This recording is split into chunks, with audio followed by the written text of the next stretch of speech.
আর যদি কোনোদিন নীলিমার দিকে বাজে নজরে তাকাইছিস বা তার আশপাশে গেছিস, তার বাপের বাগান বাড়িতে তোরে আমি কইতে হারামো।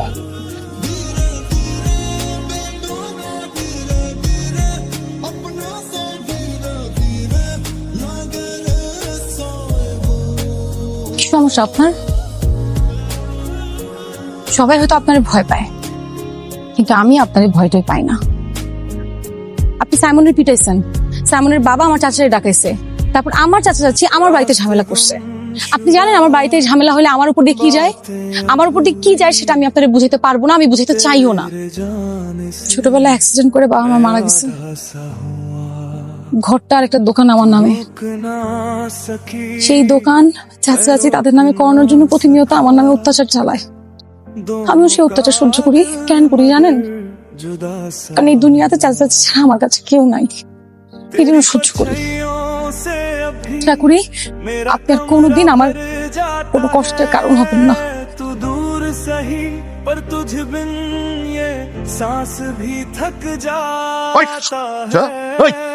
আমি কইছি না তোরে কোকেন আর ব্রাউন সুগারের লেগে তুই তোর ভাইয়ের লগে গঞ্জাম করছ? আমি গেজাম করছি, ওই এসে আমার মারছে। আমার কথা এই সুলতান তোরে কইছিল না সুলতান যে ওই মেয়ের সাথে তুই কোনো রকম বেয়াদবি করবি না? বাংলাদেশে কি সেরির কোনো অভাব পড়ছে যে তুই তোর ভাইয়ের মালের পিছে চোখ দেখ লাগতে যাবে না? বাবাজি তুমি আমার ছেলের মতো, তোমার ওই ছেলের মতন বড় করছে, তুমি আমার আরেকটা ছেলে। তুমি সেই সাইমন রে একটু সামলা রে। ভাইয়ের লগে বুকে বুক মিলা। ওই আমি কি করছি শুনোস না? আব্বা আপনি সবসময় এরকম করেন, আমার তো সন্দেহ আপনি আমার বাপ কিনা। আরে বাজান লাগছে অনেক না? আপনি সবসময় সুলতানের সামনে আমার অপমান করেন। আরে বাজান তুই তো আমার রক্ত, আমার ওয়ারিস, এই সাম্রাজ্যের একমাত্র উত্তরাধিকার তুই। আর ওই চাইতেছে আমার অস্ত্র, খাপ ওলা তলোয়ার, বুঝছস? আর তোর তো চিন্তা কি, তুই তো কিছুদিন পরে এমনি গদিতে বয়ে পড়বি। এই গদি তোর, বাকি থাকলো তলোয়ার। জং ধইরা গেলে ফালাইয়া দিবি। বললাম আর এমন হইব না। মারে আমার শাসনটাই দেখলি, আমার ভালোবাসাটা দেখলি না, আমার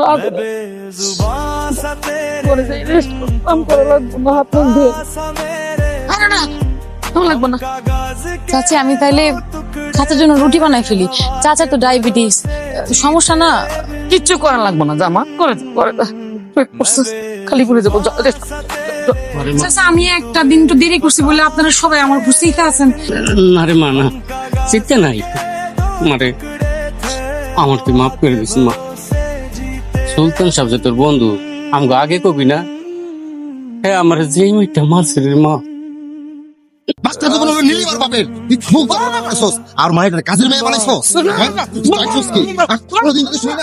এই মায়ের চোটে সব কিছু আমার লেগে গেছে।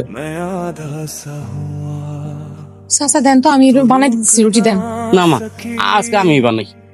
পিঠা গেছো না? গরম গরম দুধটা খাও, গরম দুধ খেলে ব্রেনটা ঠান্ডা থাকে, পড়াশোনা ভালো হইব। আম্মু না না না কিছু তোমার চাচা তোমার লেগে শপিং করে আনছে অনেকগুলা জামা, এগুলো এখন থেকে পরবা। আর পুরান জামা কাপড় সব কুস্টা মাইরা ফালাই দিবা, নতুন নতুন জামা পরবা, সুন্দর করে সাজ। पर तुझ बिन ये सांस भी थक जाता है, मैं बेजुबान सा तेरे बिन, तू बेपता सा मेरे बिन, हम कागज के दो टुकड़े।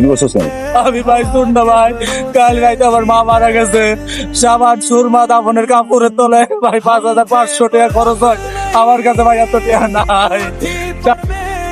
ঠিক আছে, তোর মায়ের দাফন কাফনের দায়িত্ব আমি নিলাম। ভাই আপনি ওর কথা বিশ্বাস করে টাকা পয়সা কিছু দেন না।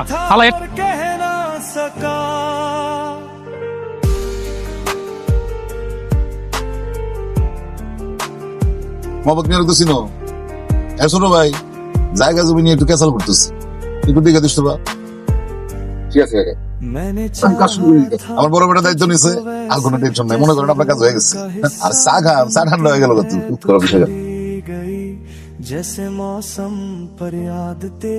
এটা আপনার জন্য কিনছিলাম, কিছু ফুলও কিনছি।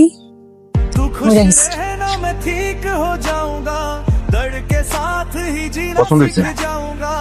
আপনি এমন কেন? হ্যাঁ সভ্যতা বলতে কিছু নাই।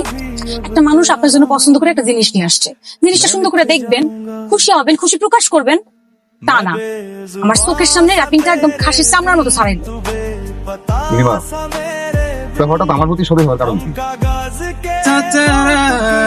ছোটবেলায় বাবা মা মারা যায় অ্যাক্সিডেন্টে। ভাগ্যিস কয়েকটা দোকান আর একটা বাড়ি আমার নামে লিখে দিচ্ছে, নইলে চাচা চাচির কাছেও ঠাই পাইতাম না। জানেন, আমার একটা মাটির ব্যাংক ছিল, একটু একটু করে টাকা জমাইতাম। ভাবছিলাম যেদিন মনটা খুব ভালো হইব সেদিন মাটির ব্যাংকটা ভাঙব। তেমন মানুষের দুঃখের কারণ হন, তেমনি খুশিরও কারণ হন। এটা আপনি বুঝবেন না। এসব সুলতান সাহেব, আপনি আপনার নামের মতন বড়, আপনারও কেউ ভালোবাসতে পারে। খাসার বন্দি পাখিগুলোরে মুক্ত করে দেখেন, একটা শান্তি পাইবেন। ঠিক তেমনি জীবনে একটা মানুষের ভালোবাসা দেখেন, সেখানেও শান্তি পাইবেন। বললাম তানভীরা ছেড়ে দে। আপনি কি জবাব দিবেন? আমি পাখি মুক্ত করতেছি, তানভীরা ছাড়। ওয়ার কারণ নাই, তোরে ছেড়ে দিলাম। থ্যাংক ইউ ভাই, থ্যাংক ইউ।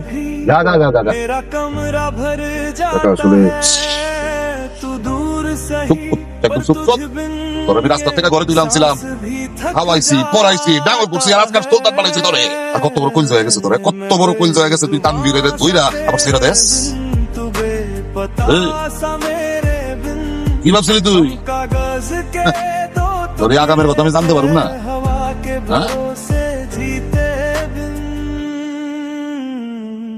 हम थे पर अब টাকা আমার অস্থির লাগতেছে। नहीं অসুবিধা तू হচ্ছে। थी पर যখন আমার অস্থির লাগে, আমার মাথায় বাপ চাচা কিচ্ছু থাকে না। वो रह ना सका তুই এটা এনে দিলে তো বিপদ।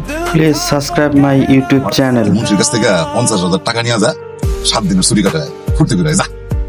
বাবা রে, তুই না আমার বড় ছেলে, কোথায় কোথায় তো রাগ করলে হইব? বোকা।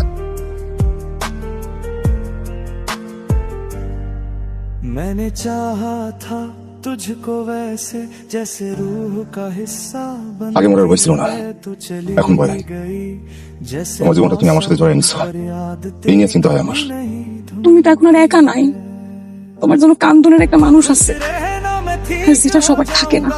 আমার জীবনটা তো অস্থির, साथ ही जी এই অস্থির জীবনের সাথে তোমার জীবনটা মিলায়া তোমার জীবনটা স্থির থাকবো না। ना ही काफी था कभी अब तेरा ना জ্বর বলতেছে मैंने সুলতান নীলিমারে তার জীবনের চাইতেও বেশি ভালোবাসে। দেখো, তুমি মাত্র কয়দিন ছুটি কাটায় আসছো, তাইতে আমার ব্যবসা লাল বাতি চলে গেছে। ঠিক আছে, বলে এই কাজ করছে আর কি। টাকা এখন রেখে গেলাম, কিন্তু আর আপনি আমার পাইবেন না। বুঝতে পারছি, আমি বলছি আমার বাজানের মন ভালো নাই। ঠিক আছে, তাহলে তুই আরো কয়েকদিন ছুটি কাটায়, অসুবিধা কি? আসার পরে এক লগে বড় বড় কাম করবি না? হ্যাঁ? আপনি আমার এখানে সবই করছেন, তার বিনিময়ে আপনি দুনিয়ার যত উল্টা পাল্টা কাম আছে সবই করেছেন। আমি কখনই আপনার বলার সিংহ না, আমি ছিলাম আপনার গলা কুত্তা। টাকা আপনি খুব ভালো করে জানেন আমি কতটা হিংস্র। আরে বুঝলোই, চাচি, তুমি বোধহয় সুলতানের কথা ভুলে যেতেছো। শেষ, তোর প্রেমিক বিলীন হয়ে গেছে, শেষ। তোর প্রেমিকের বস তো সাসারে অগ্রাধিকার দিছে, লাইসেন্স দিয়েছে তোর পিটানে লাগা। এখন থেকে কোনো কথা হবে না, কথা হবে হাতে। সব কাজ করবি, ঘরে কাপড় ধোয়া, ঘর মোছা, বাজার করা, রান্না, সব কাজ শেষ কইরা আমার পাউ টিপি। এই দাও খুন্তি গরম করে আনছি, ছেঁকা দাও, ছেঁকা দিলে এমনি কাম করতে থাকবে এখানে। এই কথা মনে করছো? কেমন থাকবে তোরা? আমার কি ইচ্ছা করতেছে জানো? তোমার চাচা চাচিরা জিন্দাটা ফোন দিচ্ছি। যে লাইন একবার ছাড়ছো, मेरा ওই পথে আবার হাঁটার দরকার নেই। जाता है আমরা অনেক দূরে চলে যাই, दूर सही যেখানে আমাদের কেউ চিনবে না। সবকিছু নতুন করে শুরু করবো, जा চলো না।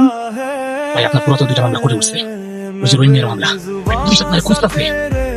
এই 2 মামলাটা কাকে শেষ করবি? ভাই, আমার মাথায় কোনো কিছু। মামলাটা তো আপনি অনেকদিন আগে ফেসলা করেছেন, কারণ বাইরে তুলি পর তোর থাকতে ছোটার মধ্যে এক লইলি বিপদ, কেউ না কেউ তোরা কপ করে গিলা বলে। তোর কাকা রানার সাথে আমার কথা হয়েছে, ডাইরেক্ট আমার পারমিশন দিয়ে দিছে তোর টাঙ্গানি দিকা। কোনোদিন যদি আর আমার বাস্তির পিছে তোরে ঘুরাঘুরি করতে দেখ, তাহলে তোরে আমি এই যে স্যান্ডেল, এই স্যান্ডেলটা তোরে পাইলে না মুখ গাল একদম বড় করে দেবো। রানা কাকার যে অবস্থা, মনে হয় না আমার বাড়িতে দিব। জানো, আমার কাছে কিছু জমানো টাকা আছে, আমার কিছু গয়না ছিল, সেগুলো সরে আলমারিতে রেখে দিছি। मैंने चाहा था টাকা আমার কাছে আছে, तुझको वैसे তুই জামু কই? जैसे रूह আগে এখান থেকে তো পালাই, তারপর এমন কোন একটা জায়গায় যাবো যেখানে মানুষজন কম, আমাকে বেশি মানুষ চেনে না। मौसम पर याद রাত 12টার সময় তোরাই থাকবা। भी नहीं धुन যাই না। तू खुश रहना मैं ठीक हो जाऊंगा दर्द के साथ ही जीना सीख जाऊंगा तेरा होना ही काफी था कभी अब तेरा ना होना मैं लिख जाऊंगा मैं बेजुबान सा तेरे बिन तू बेपता सा मेरे बिन हम कागज के दो टुकड़े थे हवा के भरोसे जीते बिन मैं बेजुबान सा तेरे बिन, तू बेपता सा मेरे बिन हम कागज के दो टुकड़े थे हवा के भरोसे जीते बिन